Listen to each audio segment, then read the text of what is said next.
she gave it all up, and Anna existed as a character long before she. Zarya is voiced by Dolya Gavansky. Last but not least are the support heroes. Anna existed as a character long before she actually was a playable hero in the game. When we were developing Pharah, we knew that we wanted Pharah to sort of come from this lineage of heroes, and the most important one of those being Anna, who was Overwatch's second in command, this amazing sniper who fought during the Omnic Crisis, and someone who Pharah really looked up to. Skill-based, so we thought maybe a character who, and someone who Pharah really looked up to. We wanted to add a support character who was a little more skill-based, so we thought maybe a character who, snipe healed would be something that would appeal to characters who usually played more skillful characters. But we already had a sniper in the lineup, Widowmaker, and we were wondering if the game could really support two snipers. We remembered that we had this character in the backstory, Anna, and one of the interesting things about Anna is that she eventually disappears. People believe that she's dead, but in actuality, she suffers this injury in a sniper duel with Widowmaker. She loses her eye, and that actually causes her to kind of rethink what she wants to do with her life, and it changes her a little bit. It really puts this focus on her for protecting people. In her younger days, Anna, as a sniper, really saw her role as protecting people through her role as a sniper, so she would kill people to make sure that the people that she was on missions with could get home safe.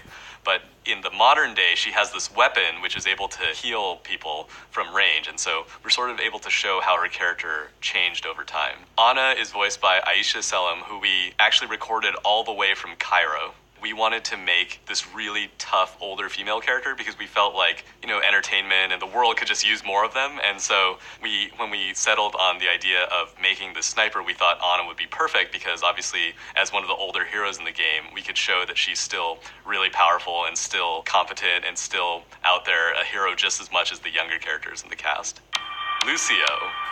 Lucio is voiced by Johnny Cruz, and when we heard Johnny audition for the role, he had so much enthusiasm and life. Once we heard his voice, we felt like there was no way that Lucio could be anyone else. He has that personality. He is exciting, and he is happy, and he's just all about bringing people up and together.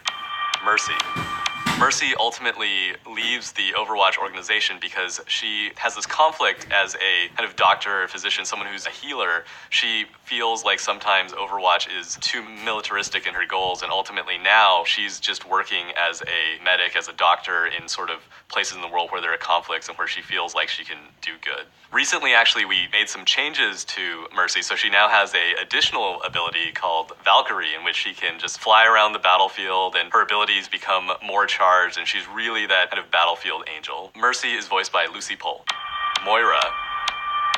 Moira is a very controversial scientist. She basically believes that there are too many restrictions placed upon scientific research. She doesn't believe in kind of taking time. She believes that humans should be a little more aggressive in how they approach scientific discovery. And in that way, she actually lines up her philosophy very well with the scientists of Oasis. Oasis is a city that was built in the Arabian Desert in Iraq, where scientists who kind of had the same ideas about how science should work founded this place in the desert where they could kind of work on science without any restrictions. And so Moira is controversial to the greater scientific community, but to the scientists of Oasis, she's sort of right up their alley. And so they recruited her to become the Minister of Genetics. So she's in charge of genetics research in Oasis. We found that people were really desiring another support character. We felt the same way. And so we created Moira. We wanted her to have a little bit different gameplay. And again, we thought that the idea of a villainous healer would be really fun. When we looked at the Talon characters, we thought there really needed to be someone to take care of them. Also, from a story perspective, Moira has a lot of relationships to different characters in the Overwatch story. Moira was part of Blackwatch, so she knows everyone who is in the Blackwatch organization. She was specifically recruited by Reyes because Reyes sort of identified her talent with genetics, and Reyes might have had some genetics issues that he wanted some scientific help with. Before Moira was released, we actually hinted at her in a few ways. One of the ones that people didn't pick up so much, or the connection was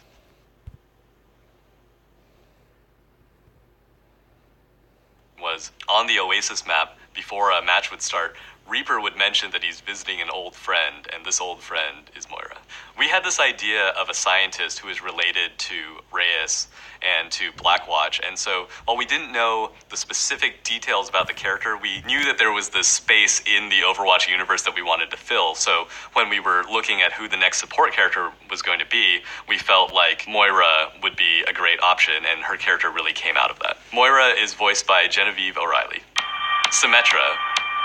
Everything in Overwatch is sort of couched in this science fiction terminology, but we don't really get too much into the nitty-gritty. So when we were developing the idea of Symmetra, who is this engineer who literally creates things, in her case, defenses, teleporters, shield generators, out of light, we talked about a number of different ways we describe her technology. For example, we said, what about like photonic engineering or something? And ultimately, we decided that Overwatch isn't really a universe about the specifics of the science that we're applying. And so we came up with this phrase, hard light, which it doesn't really mean anything, but if I tell you she engineers things out of hard light, you're like, okay, I kind of understand that, and we don't have to really get into what's going on. Symmetra is voiced by Anjali Bhamani. Zenyatta. Zenyatta is an Omnic monk. At some point in Zenyatta's life, he had this awakening. He had this realization where he felt like there was more to the universe than just his pre-programmed existence. He was not the only one of the Omnics that felt this way, and a number of them came together in Nepal and formed the Shambhali Monastery, which is a group of Omnic monks who meditate about what it means to be alive, and in their case, what does it mean to be alive if you are a robot? They have a belief in this concept called the iris, so they talk a lot about the iris. They believe that all beings, actually not just mechanical ones, ascend through the iris and can be transformed into a higher state of being. Zenyatta is voiced by Fyodor Chin. I'm Michael Chu, and those were all the heroes of Overwatch. We